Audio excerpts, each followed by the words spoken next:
বাঁকুড়া জেলার ইন্দাস থানার হাদিলপুর গ্রামে উত্তরপাড়ায় এই মায়ের মন্দির। মা এখানে খুব জাগ্রত।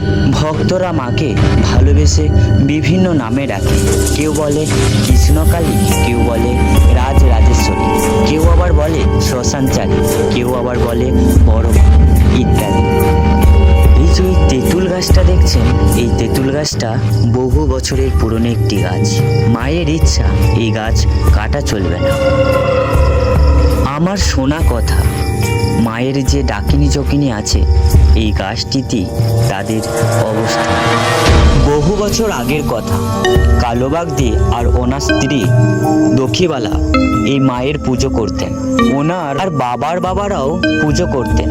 তবে কালোবাগদির জানা ছিল না এই দেবী কত বছর ধরে পূজিত বা কপুরুষ ধরে। এখন কালোবাগদি আর ওনার স্ত্রী দক্ষিবালা নেই। বর্তমানে তার বংশধররা এই মায়ের পুজো অর্চনা করে থাকেন। মা এখানে সকল ভক্তদের দুঃখ কষ্ট নাশ করে থাকেন। মায়ের করুণা অপার। শুধু তাই নয়, মা এখানে মৃত্যুঞ্জয়মুখী, ভক্তদের মৃত্যুর মুখ থেকেও বাঁচিয়ে নিয়ে আসেন।